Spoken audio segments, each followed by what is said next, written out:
from public funds. I believe if you do something wrong, eventually it's going to catch up with you. And I'm in the church, and how can I teach my kids right if I'm not doing wrong? The state plans to recover between $125,000 and $150,000. Shark experts in California say a surfer who's been missing since Saturday may have been attacked by the largest great white shark ever recorded off that coast. They reached that conclusion after examining tooth marks on a piece of surfboard. The size of the bite indicates the length of the shark to be over 19.5 feet. Now this. Christmas is such a happy time, but the shopping kills me. I can never think of the right gifts for the right people, especially at the last minute. But this year, I've got Christmas insurance. It's called the Whitman Sampler. If I can't decide what's absolutely right, I'm giving a Whitman Sampler. It's been a tradition for so long now. And everyone loves to get a delicious Whitman Sampler at Christmas. Whitman's Chocolates, the gift America's been giving ever since 1842. The Oklahoma Sooners go up against the Houston Cougars Saturday, December 26th in the Sun Bowl. Hi, I'm Dick Stockton, CBS Radio Sports. I'll be in El Paso to bring you the play-by-play action, and former NFL quarterback Roman Gabriel will be alongside for expert analysis. The Sun Bowl, Houston against Oklahoma, Saturday, December 26th, beginning at 1 p.m. Eastern Time on most of the CBS Radio Network stations. Hear it here.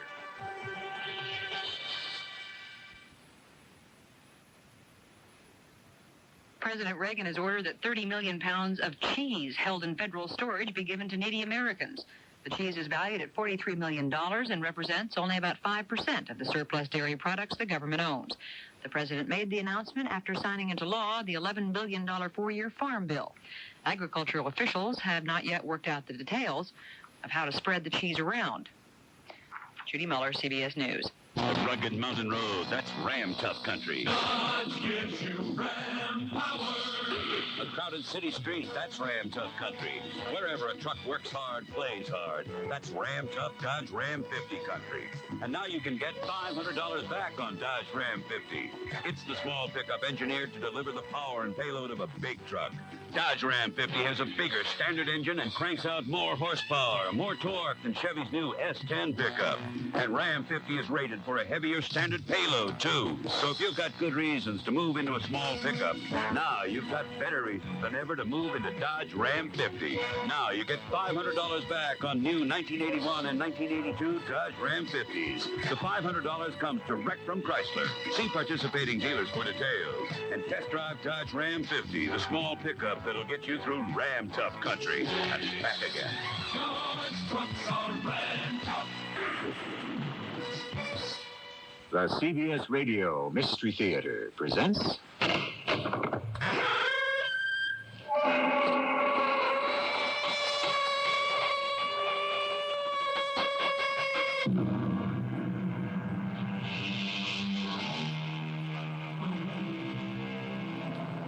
Come in. Welcome. I'm E.G. Marshall. Oliver Prouty was a strange man. Everybody in town felt it, but nobody could have told you why precisely, or what was strange about him. He looked ordinary enough, dressed pretty much the way everybody else did, though possibly a trifle more neatly, had impeccable manners, but was never standoffish or at all conceited. Never seemed to think he was better than anybody else.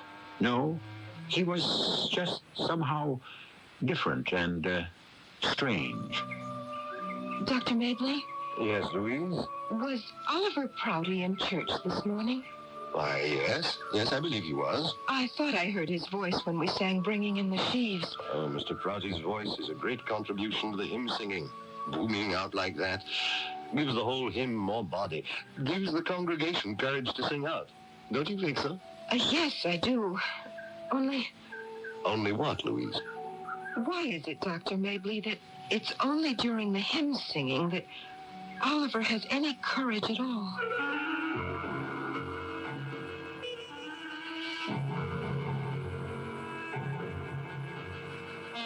Our mystery drama, Invited Guests, was written especially for the Mystery Theater by Elspeth Eric and stars Russell Horton and Teri Keane. I'll be back shortly with Act One. It's a season people caring, and sharing. Everyone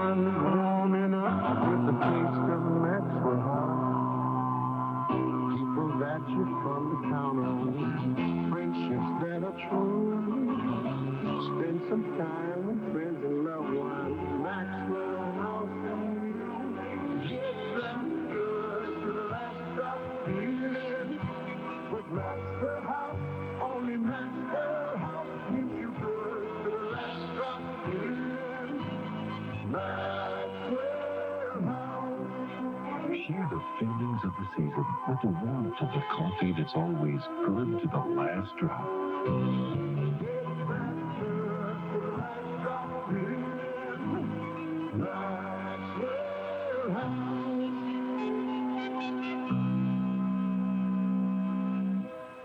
Hello, this is Max Moran. Do you have a sight problem that prevents you from reading? I've got good news for you about Choice Magazine Listening, a free service.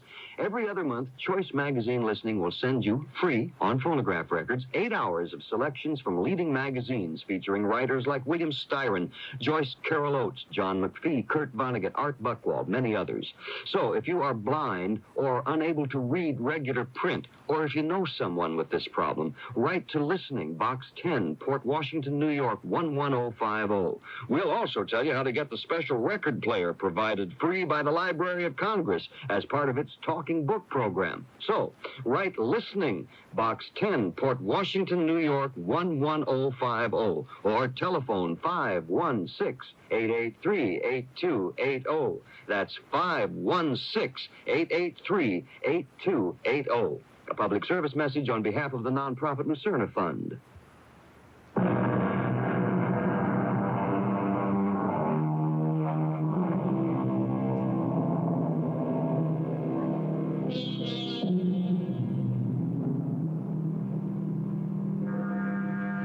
Oliver Prouty lived in the big house he'd been born in.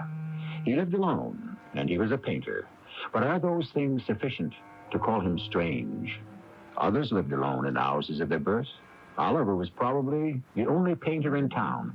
But if a man could afford to indulge himself in a harmless hobby like that, no one thought the less of him for it. No. Oliver Prouty was just strange. Fine sermon, Dr. Mabley, just fine. Many thanks, Frank, for those kind words. Just fine, Dr. Mabley. I'll see you at Vespers? Probably. Good. See you then. Well, Mrs. Whittaker, how are you? So, Louise, what's for dinner? What's always for dinner on Sundays? Fried chicken, mashed potatoes, string beans, and ice cream. Well, that's what's for dinner. Chocolate sauce? Frank, I'm going back and speak to Dr. Mabley. What for? Will you wait for me right here? No chocolate sauce? I'll be right back. Dr. Mabley? Dr. Mabley. Yes, Louise? Dr. Mabley, could I speak to you for a minute? Oh, yes, of course. You want to come inside? No, this is all right. I won't keep you but a minute. Frank's waiting for me. He wants his dinner. Dr. Mabley, was Oliver Prouty in church this morning? Oh, yes, I believe he was. I thought I heard his voice when he sang Bringing in the Sheaves. Mr. Prouty's voice is a great contribution to the hymn singing. Booming out like that gives the whole hymn more body. Gives the congregation courage to sing out, don't you think? Yes, I do. Only why is it that it's only during the hymn singing that Oliver has any courage at all? Well, I'm not sure I know what you mean, Louise. Dr. Mabley, Frank and I have known Oliver since we were all kids in school. We were very close, actually. But since Frank and I were married, that's 3 years now, we've asked Oliver to the house for dinner time and time again. We'd love to have him, talk over old times and all like that. But he never accepts. Oh, he's very polite about it, very appreciative, but he always has some excuse why he can't come. And it's beginning to upset me. Oh, you think he's afraid to have dinner with old friends? Well, I know it sounds silly, but it's the only thing I can think of. There's a sort of a look about him when I invite him. He looks frightened, as though Frank and I might hurt him in some way. What sort of excuse does he give you for not accepting?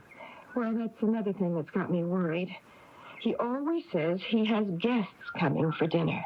So that sounds reasonable. Well, yes, that's what I thought the first few times, but every single time? I mean, for 3 years? There's something fishy about that.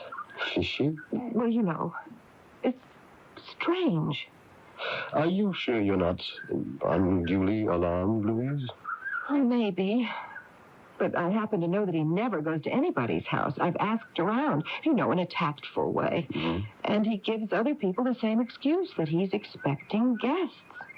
Well, if he never goes out anywhere, then who comes to his house? Oh, I've never asked him that. After all, there are limits beyond which you cannot go, even with old friends. Yes, I suppose. Oh, well, I've taken up enough of your time. Oh, that's all right. I don't know what good I thought I could do. It was just that I felt I had to talk to someone. Well, that's what I'm here for, Louise, is to be talked to. Well, I better get back to Frankie, wants his dinner. Thank you, Dr. Mabley, for listening. Oh, just a second, Louise. Yes? The thought just occurred to me. I don't know if it would be of any use, but I could try.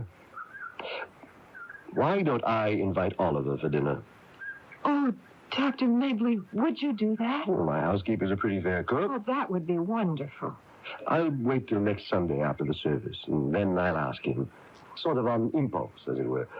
I'll say, how about coming back to the rectory and having Sunday dinner with me? And he doesn't have to know that you and I talked about it. Fried chicken and ice cream, I'll say. How does that sound to you?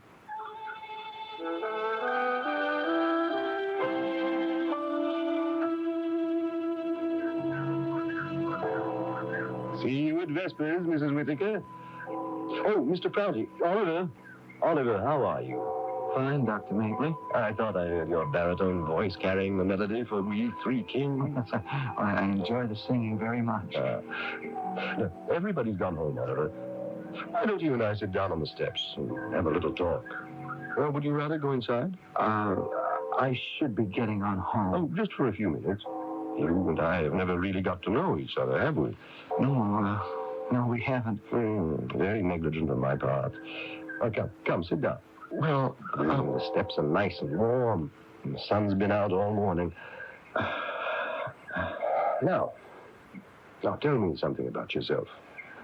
There's nothing to tell, really. Oh, I don't believe that. I don't believe there's a soul on earth who hasn't got something to tell. A great deal to tell if it comes to that. Really, there's nothing. Well, I've only been the minister here for a year. I haven't got caught up on all my parishioners. Well, let's see now, Oliver. You're an artist, isn't that right? Well, yes. Portraits? Oh, no. I work in watercolors on canvas board. Oh? Pastorals and scenic things? What sort of things do you paint? 3 bottles on a stone fence. Yes? Not much background, and the fence is sort of sketchily drawn. The important thing is the 3 bottles. Uh-huh. What else? That's all. No, I mean, what other things do you draw? People, animals, trees, houses? Just 3 bottles on a stone fence. Just that? Mm-hmm. I'm trying to get it right. I see. 3 years now, I haven't got it right yet. Maybe you should go on to something else. Oh, no, I couldn't do that. You could always come back to the 3 bottles. I have to get them right before I can turn to anything else. How many times have you drawn the 3 bottles, Oliver? Hundreds of times. Thousands of times. I've lost track. Would it be possible for me to see your work sometime? Would you be interested? Well, not that I know anything about art. Oh, I don't. But yes, I'd be interested. After all, I'm interested in you. So I'd be interested in anything you do. Well, maybe sometime if you're not busy. Oh, never too busy for one of my flock. It's been very nice talking to you, Dr. Mabley. Hold on a minute. I've been keeping you from something. No, not at all. No, I just had an idea. Why don't you come back to the rectory with me and share my dinner? I have a housekeeper who's not a bad cook. Oh, that's very nice of you, but I'm afraid I can't. Oh, now, don't tell me you have another engagement. I'm expecting guests. For dinner? For dinner, yes. How many are coming? A lot of people? Big party? No, just two people. Are you doing the cooking yourself? Oh, yes, I always do. I like to cook. It's a hobby of mine. I see. What are you cooking today? I'm trying out a new recipe. Squab stuffed with that pecan dressing. Now, that does sound good. A watercress salad and cucumbers poulet. No wonder you'd rather eat at home than with me. Oh, I didn't mean that. Well, with me, you'd get fried chicken and mashed potatoes. Oh, I'm sure it would be delicious, but I have these guests coming to the house, so you see, I can't. Well, some other time, perhaps? Yes, perhaps some other time. Oliver, just a minute more. I'm going to ask you a very impertinent question. You don't have to answer it if you don't want to. What's the question? You won't be offended. It's a bit personal. What's the question? Who are the two guests you've invited for dinner? You said 2 people, I believe. Yes, 2. People from around here? They used to be. Oh, they moved away. Yes, they moved away. Oh, then probably they're not anyone I would know. No, you wouldn't know them. But someone else might, huh? Someone in town might know them? Oh, yes. Oliver, forgive my persistent curiosity. I know it's in bad taste to go on prying into your life like this, but who are they? My mother and my father.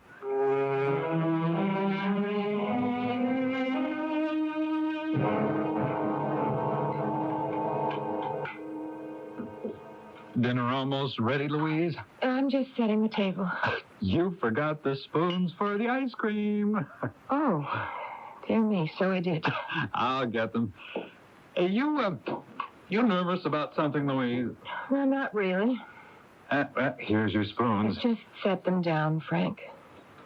You are too nervous. I can tell. No, I'm not. I'm just wondering about Dr. Mabley. What about Dr. Mabley? He looked okay to me. Dr. Mabley and Oliver Prouty.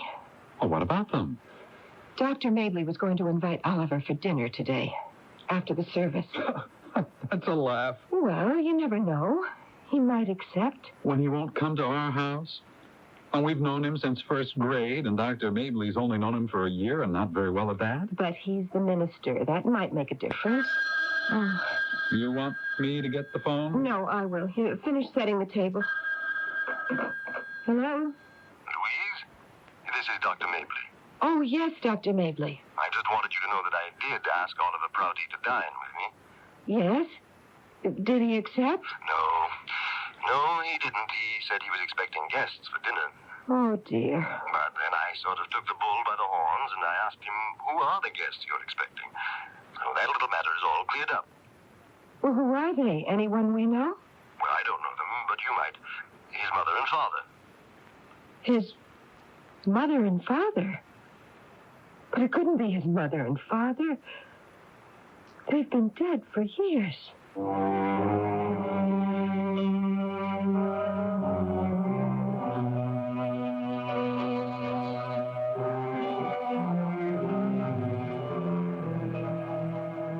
It would seem thus far that Oliver Prouty is indeed a strange man. But wait for the rest of the story. You may discover that Oliver Prouty is no more strange than you are, or I am. There have been times when I have thought myself a little strange, and I think if you are honest, you'll say the same of yourself. I'll be back shortly with Act 2. Christmas is such a happy time, but the shopping kills me. I can never think of the right gifts for the right people, especially at the last minute. But this year, I've got Christmas insurance. It's called the Whitman Sampler. If I can't decide what's absolutely right, I'm giving a Whitman Sampler. It's been a tradition for so long now. And everyone loves to get a delicious Whitman Sampler at Christmas. Whitman's Chocolates, the gift America's been giving ever since 1842. Hi, this is Bob Newhart. Your public library has asked me to give you the answers to a few of the questions that are most frequently asked. 1847, Jane Austen. The Philadelphia Phillies, pork bellies, King Kong, not in Texas. Now that you have the answers, please don't call us with those questions anymore. But if you have other questions... If you have any questions at all, you can call. Give them a jingle. I'm the library. A public service message of the American Library Association.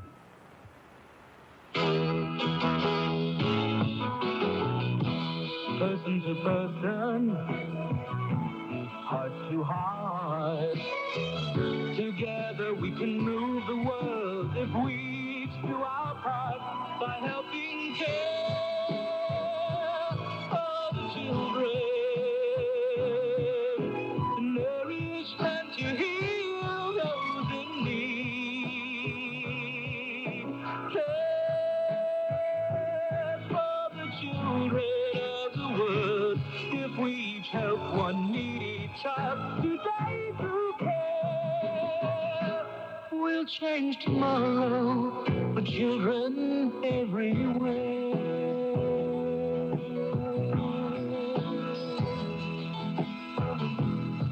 Please send your check or money order to CARE, Box 576, New York 10156, or local care office.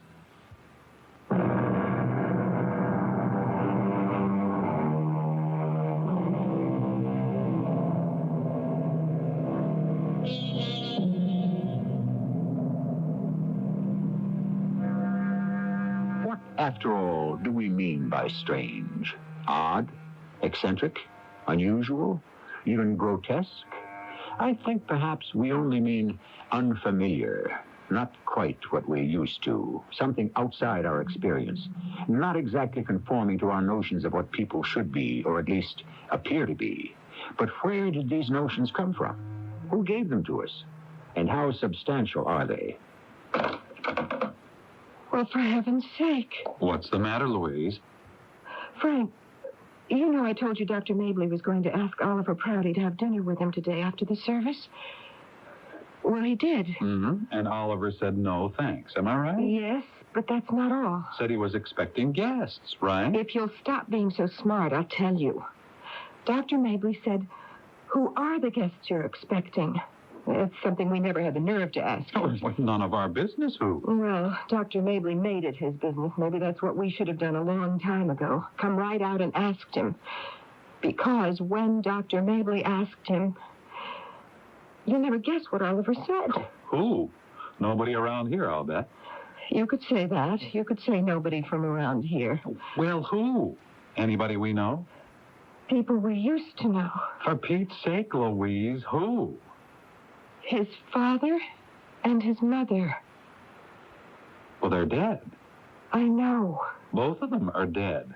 I know. Been dead for 4 or 5 years. I know. Well, maybe he just said that.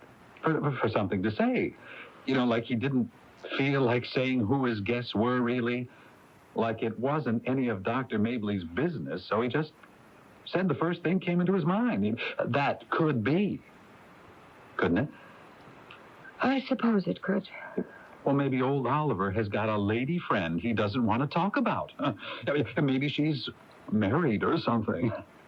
A clandestine affair. They wouldn't want to tell a minister something like that. Frank, I'm going over there. Over where? To Oliver's house. You can't do that. Oh, yes, I can, and I'm going to. Well, what if you bust in on something? I don't care.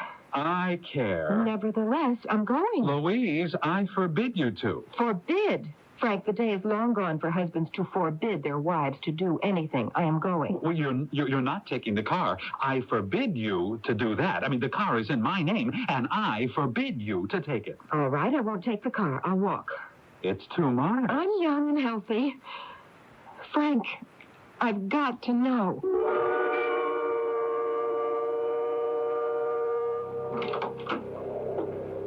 Come in, Mother. Thank you, Oliver. Father didn't come with you? Your father is parking the car. I see. Let me take your wrap, Mother. Thank you, son. I'll hang it up. Aye. The place looks very nice and neat. Who cleans it for you? I clean it myself. My. You don't say. Come into the living room and have a glass of sherry. That sounds good. It's a new kind. Spanish. Better put the bottle away before your father gets here. Is he, still... Periodic. It's periodic. Here you are, Mother. Thank you very much. There's, cheese and some water biscuits. You're very thoughtful, Oliver. I try to be. Well, cheers. Cheers, Mother. And to your continued good health. Oh, my health. Less said about that, the better. Tell me, how's Louise? You've been seeing a lot of her lately? Some. I've been seeing her some. I like Louise. So do I. Always have liked her. Me too. She sees a lot of that Frank, what's his name, doesn't she? I think they go out some. I hear he's crazy about her. I wouldn't know. Well, they've been seen around together, lots of places. Oh? Have they? She must like him a lot to go out with him so much, don't you think? I don't know how much she goes out with him. A lot. She goes out with him a lot. Mother, would you like to see my latest watercolor? Yes, if you want to show it to me. I thought you might like to see what I've been up to. Certainly, if you want me to. Well, what do you think of it? I already saw that one. No, this is a new one. Well, it's the same fence, same 3 bottles. No. Can't you see? I see 3 bottles on a fence. Anybody can see that. No. It's more. It's more. Now, Oliver, I'm sure it's very nice. It's not nice. I think it's very nice. If there's one thing it isn't, it's nice. It's not nice. If you say so, son. I think that's Father at the door. Oh, put the bottle away. Oh, Mother, what good does it do to put the bottle away? Removes the temptation. It's not a temptation, it's a compulsion. Don't you know that yet? If it isn't this bottle, it'll be another bottle. Why do you put up with it? He is my husband. Well, that's no reason. If he left me, I would be all alone. Unless, of course, you should take it into your head to marry Louise. Then there would be a place for me, and there would be grandchildren, God willing. We're having squab for dinner. Oh, squab's nice. Expensive, huh? Stuffed with pecans. I don't think I've ever heard of that. And cucumbers poulet. Cucumbers don't agree with your father. I forgot about him. I'll go let him in. Hide the bottle first. Oh, it's too late. Hello, Father. Hi there, son. Glad to see you. I'm glad to see you, too. And look what I brought you. Arrow 22 rifle. Where did you find it? Up in the attic. Remember when I gave you this? My 14th birthday. Oliver's a man now, I said to myself. Time he learned how to shoot. And then I went right out and bought you this nifty little 22. And a lot of bullets. Yeah, found some of those up in the attic, too. All packed away real careful. Yeah, the gun's in fine shape. Clean out the bore for you. Oiled it. Thank you, Father. Loaded it and brought it with me. Here. Take it. I don't really want it, Father. Take it. I really don't want it. Don't bully the boy, for heaven's sake. Can't you see he doesn't want the stupid gun? Huh. Well, I'll just set it here against the wall, okay? I wish you'd take it back. All I need with this dinky thing, I got shooting pieces of like a which you wouldn't believe. What's this? Sherry? You don't want any. Who says I don't want any? I say it. Yeah, I see you've been having a little nip. That's different. Yeah. Hey, what do you say, Oliver?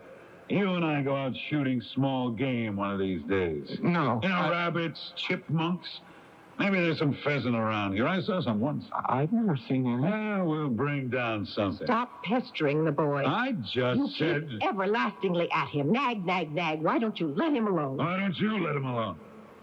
When are you going to see Louise, Oliver?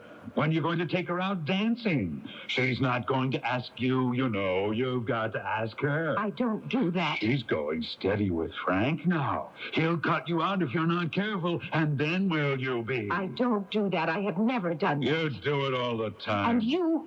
What do you do? Sneak off to the pistol range with a bottle? That's what you do. That's your contribution to the family. Stop it! Stop it, both of you! Tell him to stop. Tell her. I can't stand anymore. I don't want to hear anymore. I'm fed up. I try to make things nice, make things pleasant. I cook dinner for you. You know, squab and cucumbers. I can't eat cucumbers. And you come over here, and it's the same thing all over again. Every single time, the same thing over and over and over. The same old thing. Never anything sweet or helpful or just the same old thing. Time after time after time. Same old thing. The same old thing.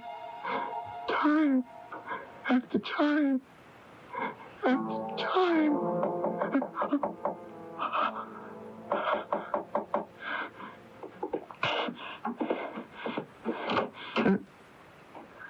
What? Louise. How nice to see you. Hello, Oliver. Do come in, Louise. You're sure you want me to? I want you to very much. I thought I heard you talking to someone just now. To myself, probably. People do that when they live alone, or so I've been told, or read it somewhere. Please, come in, Louise. Well, if you're sure. I'm sure. I'm very sure. All right, then. Good. You're positive there's nobody here? Nobody but you and me. But I wouldn't want to intrude. Let me pour you some sherry. What? There's a full glass right here. Oh, is there? Looks like it hasn't been touched. Oh, I must have poured it for myself and forgotten it. I think I'll drink it now. Would you like some? No, thank you. All the more for me. Louise, do you see a lot, Frank? Frank and I... Are you and Frank going steady, Louise? Oliver... Because I love you, Louise. I think I better leave now. No. I want you to stay. I want you to look at my latest watercolor. Oh, it's right here on the easel. Don't you want to take a look at it? Aren't you interested? Of course I am. Do you like it? Very much. I like it very much. I've been working very hard on it. Yes, you can tell. I think it's pretty near perfect now. Oliver? What's this? Just about perfect. Oliver? Is this a gun? Huh? Oh, yes, that's my old .22 rifle. My father gave it to me when I was a youngster. I don't shoot anything with it, though. Is it loaded? I believe it is. Give it here. No, that's all right. I just want... Give it here. Hand it over. Here. It's loaded. Oliver, give it back to me. No, I think I'll keep it. Nice little thing. Very light. My father gave it to me. Yes, you told me. Stand back, Louise. Oliver, what are you going to do? How is that, Louise?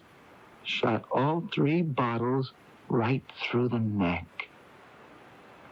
Please, marry me, Louise.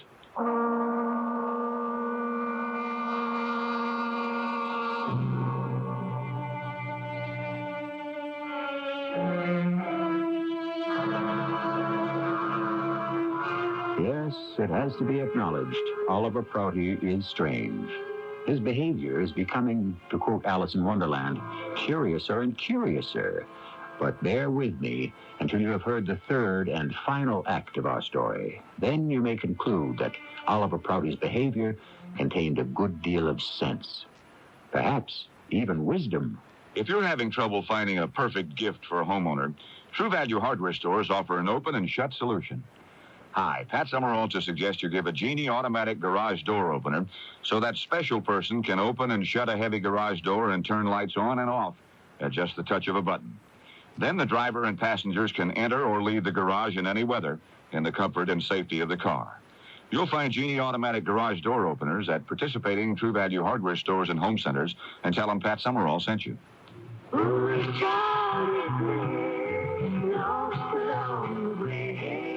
Dolly Parton wrote and recorded this beautiful song for UNICEF. You can help too. Your support can bring medical care, clean water, and proper nutrition to millions of children in desperate need all over the world. For information, call toll-free 800-228-1666 or contact your local UNICEF committee.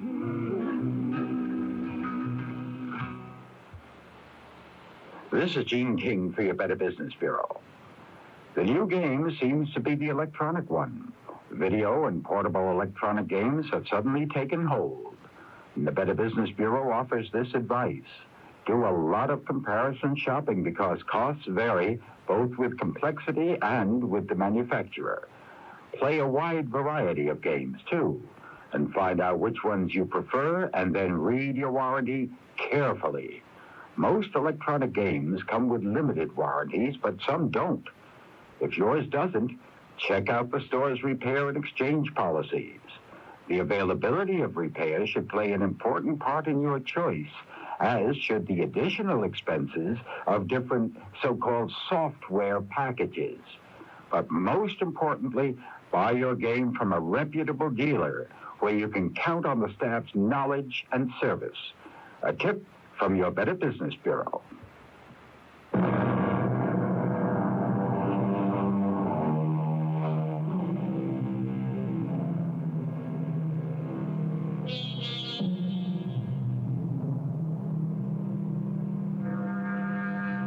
Yes, you're saying, I can almost hear you. Oliver Prouty is a strange man. Is he perhaps mad? But wait. Before you make a judgment, remember the observation of Polonius when Hamlet was behaving in a most peculiar manner. Though this be madness, yet there is method in it. In our third act, we shall try to show you the purpose behind Oliver Prouty's strangeness. Oliver, you're not dead, are you? Oh, I can feel your pulse. That means your heart's beating, so you can't be dead. Oh, Oliver, what's happened to you? Oliver, listen. Oh, I hope you can hear me. I phoned for Dr. Mabley. He's coming over right away. He'll know what to do. I'd have called a regular doctor, only I didn't know how to explain what happened, what I'd say. I don't even know what to say to Dr. Mabley. Oh, now, there he is now. Dr. Mabley's here, Oliver. Everything's going to be all right. Oh, Dr. Mabley, come in, come in. Where is he, Louise? In there, in the living room, on the floor. You said on the phone you thought he'd just fainted. I hope and pray. I don't think he's dead. I think his heart's beating.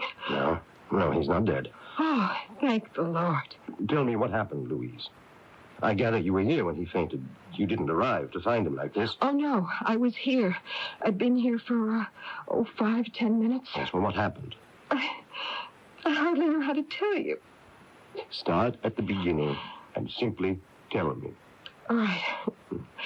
After I talked to you, after I told you that Oliver's father and mother had been dead for years. You're sure about that? Dr. Mabley, we went to their funerals, both Frank and I. It was before we were married, but we went to comfort Oliver the best way we could.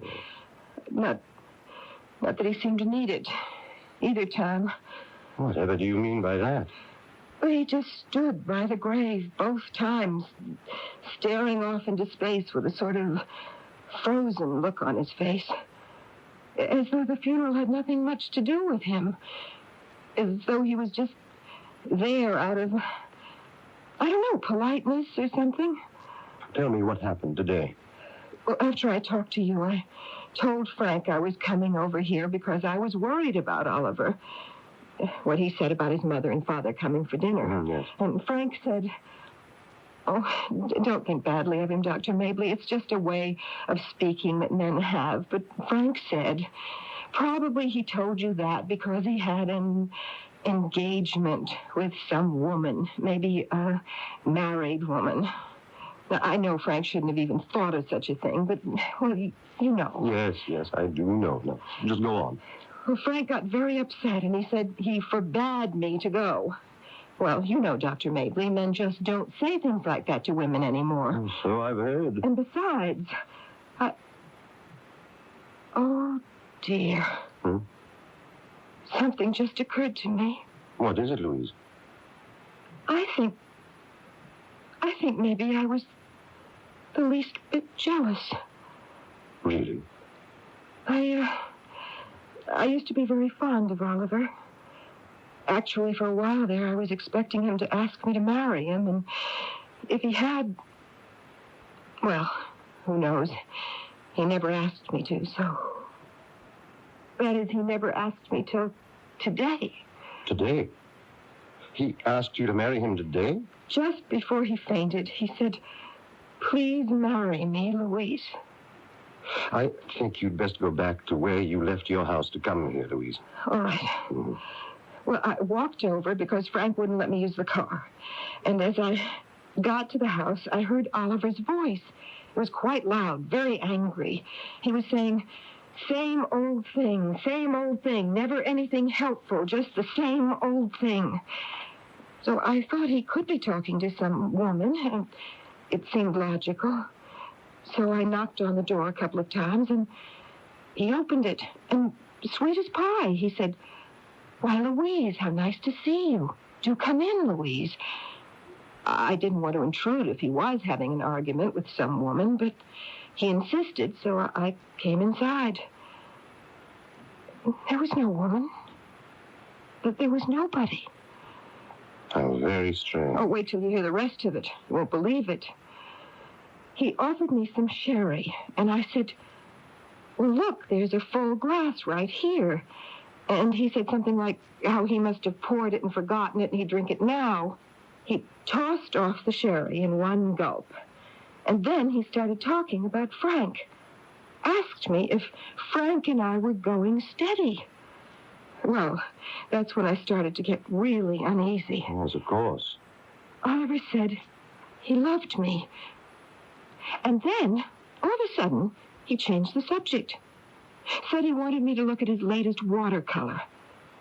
Well, I did, and I said I liked it, and he said he thought he had it just about perfect. And then I saw the gun. A gun? What gun, Louise? The .22 rifle. It's over there. I picked it up after Oliver fainted.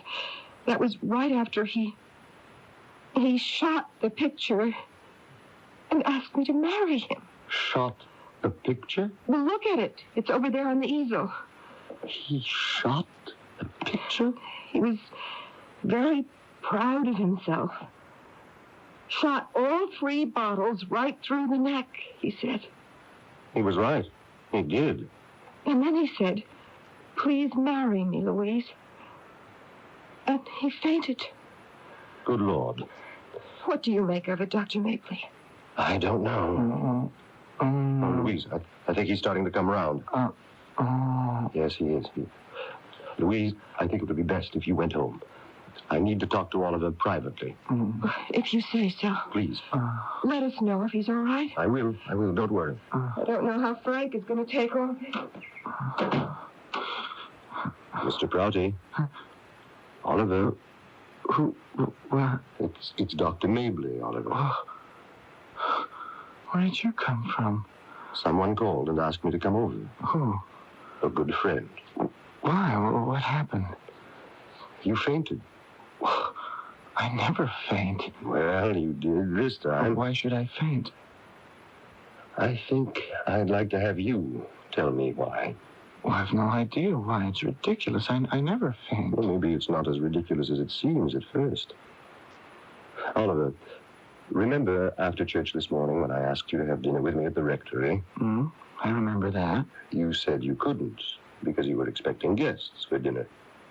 I said that? Yes, that's what you said. It's what you've been saying these last few years whenever anyone asked you to come for dinner. Why do you suppose you've done that? It makes me, uncomfortable going to people's houses, being with people. I wonder why. I wouldn't know. This morning, when I asked you who your guests were, you said your mother and your father. I said that? Yes, you did. I couldn't have said that. But you did. My mother and father are dead. Are they? Well, of course they are. Everybody knows that. Except you. I know it. I went to the funerals. Who else went to the funeral? Well, lots of people. Practically everybody in town. Who in particular? Who went just to be with you? I don't know. I don't remember. It was Frank and Louise, wasn't it? It could have been. It was, wasn't it? I guess it was. You were very close to one another at that time, weren't you, the three of you? You could say that. I am saying it. I want you to say it. We were very close, yes. You were seeing something of Louise, weren't you? Now and then. Did you ever think of asking Louise to marry you?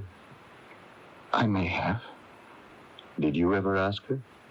No. No, I never did. I wonder why you didn't. Well, she was crazy about Frank. I knew that. So you didn't want to take the chance of asking her and being turned down?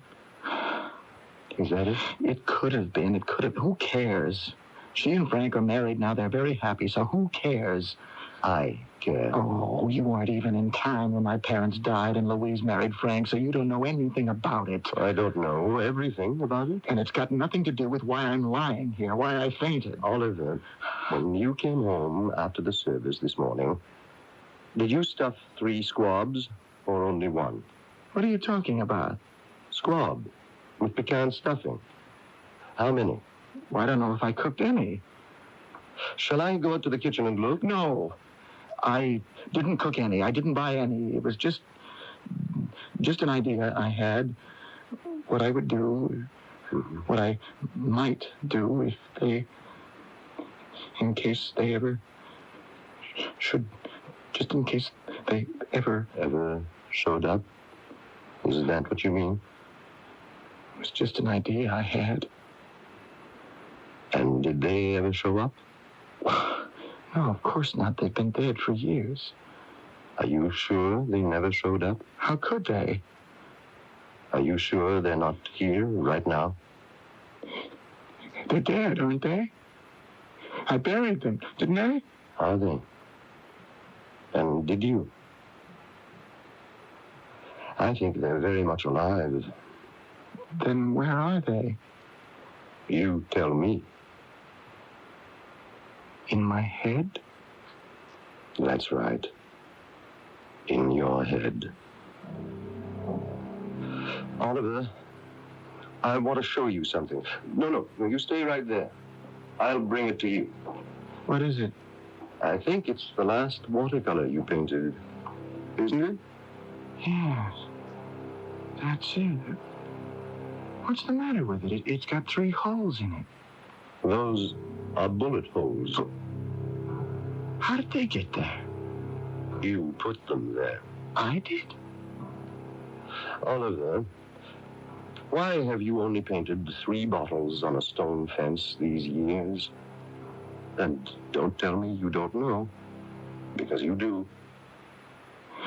When I was little, my father gave me a rifle. And we used to put bottles on a stone fence and shoot at them. I got to be pretty good at it. And then one day... Yes? One day... What happened? My father said, take a shot at that bird. There was a bird sitting on the branch of a tree. And I shot at it. And it fell to the ground. And I rushed over and picked it up. It was still warm. And I could feel its little heart beating. And I felt so awful. I felt just awful. And then it died. Oliver, why 3 bottles? I don't know. One could be your father, couldn't it? It could be. And one could be your mother. It's possible. But who's the 3rd? Come now. Tell me. Who's the 3rd? Louise? Could be.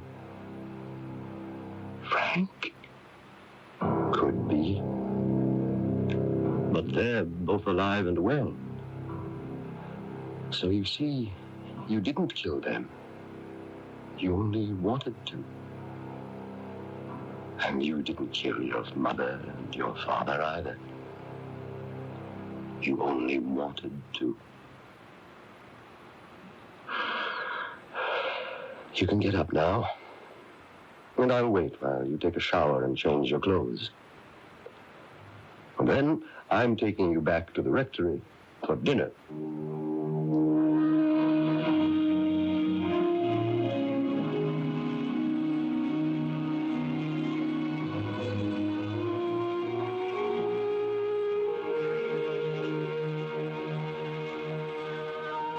Are you shocked? Do you consider Oliver Prouty not only strange, but mad? Also wicked, depraved, and beyond redemption? Have a little compassion. Until you yourself have suffered some of what he has suffered, be sparing in the adjectives you use to describe him. After all, he did nothing. He only thought and felt. And as yet, we have no punishment for that. I shall be back shortly. Come on in and look us over. There's so much in store for you. Take a look at all the good things your telephone can do. There's so many styles and services designed to serve you well. For the latest word in quality, look for genuine Bell. The Bell Phone Center, it's for you. The Bell Phone Center, it's for you. At holiday time, your Bell Phone Center store is the place to find a present for the future. A present people use and love long after the holidays. A genuine Bell telephone. You can give one for the fun of it, the beauty of it, or for making important calls with a single touch. There are so many Bell phones and services, you may even choose a gift certificate. Either way, it's a present for the future because it's genuine Bell. Bell Phone Center, it's for you.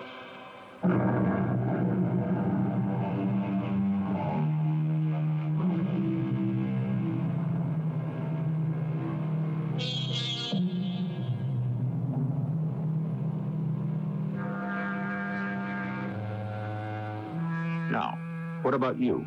Have you never thought and felt what Oliver Prouty thought and felt? Are you sure that everything you have ever felt or thought has been pristine? Quite sure? Before you answer, think again, and think hard. And be truthful, even if it hurts. Our cast included Russell Horton, Teri Keane, Lloyd Battista, and Louis Turenne. The entire production was under the direction of Hyman Brown. And now, a preview of our next tale. You are a friend. Without interest. A generous friend. There is a condition. Name it. To assure my associates of your fidelity. Afterwards, the revolver, wiped clean, will be brought to you. To me?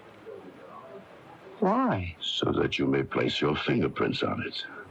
But it will be kept in a safe place. No one will ever have to know about it.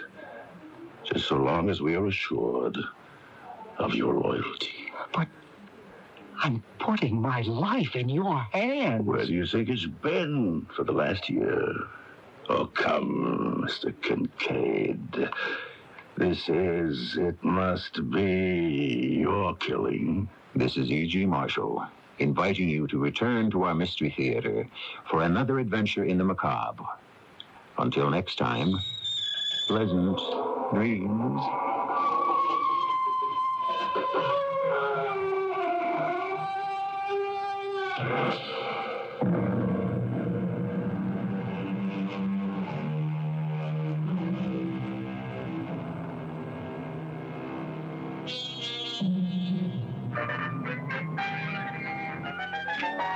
We are coming up to the 12 o'clock hour. That is midnight on WWJ, and following these stories as News Radio 95 continues.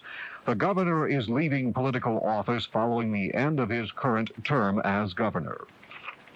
Residents in the Wayne State University area continue their fight against the presence of the storage of Cobex. Cliff Mosley with a report as news and information continues. A bakery truck driver is suing the city of Detroit, claiming police watched him being shot by a robber but did nothing to stop it.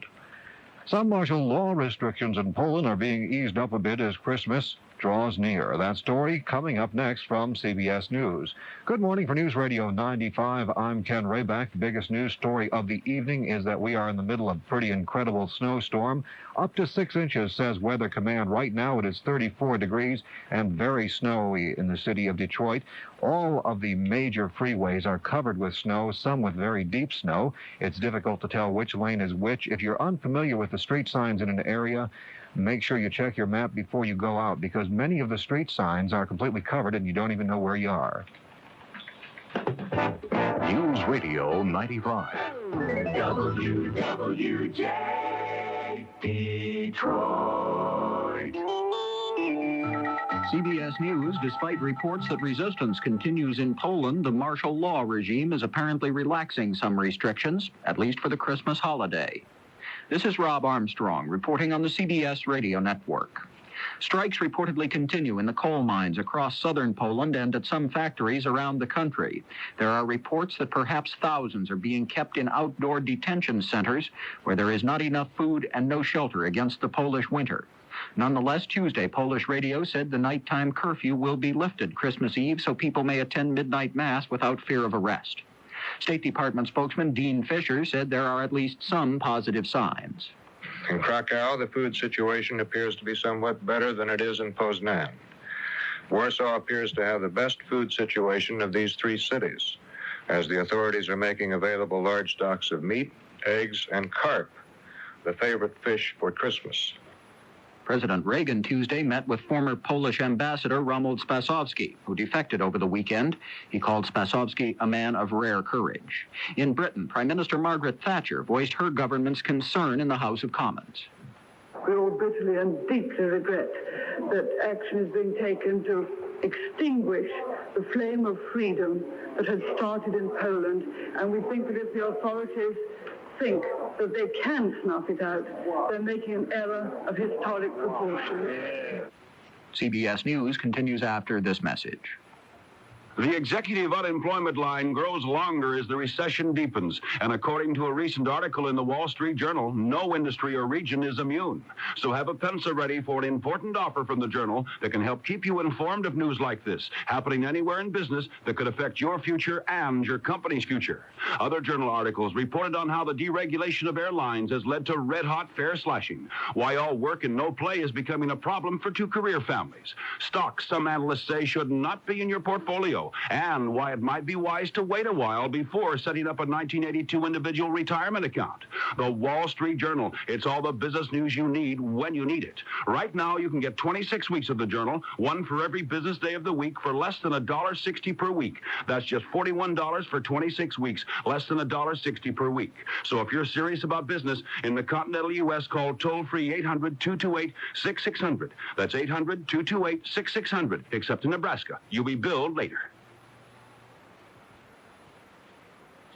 President Reagan continues to resist moves to increase taxes as a way of limiting the federal budget deficit. White House Chief of Staff James Baker said Tuesday that the president will hold off until early next year before he considers selective tax increases. Top White House aides have been urging the president to adopt tax increases. At his news conference last week, however, Mr. Reagan said he has no plans to increase taxes in any way. Labor Secretary Raymond Donovan took to the offensive Tuesday. He made a formal request that the Justice Department appoint a special prosecutor to investigate charges he was involved in bribery while he was a New Jersey construction executive. Donovan said his chief accuser, Mario Monturo, is a liar. I am sick and tired of being bludgeoned constantly by a man who has convictions for the possession of heroin, of a deadly weapon, and has been accused previously of stabbing an officer while in the military, and a man who I wouldn't know if he walked into this room. Italian officials say they are discounting an anonymous telephone call as a hoax. A caller claiming to represent the Red Brigade said U.S. Brigadier General James Dozier has been executed. Dozier, who was kidnapped last Thursday, has been the object of one of the most intense manhunts in Italian history. The Israeli parliament is scheduled to consider a no-confidence motion against Prime Minister Menachem Begin Wednesday. The motion was presented after Begin told the U.S. ambassador to Israel that the United States is trying to bully Israel. Begin delivered his verbal blast after the Reagan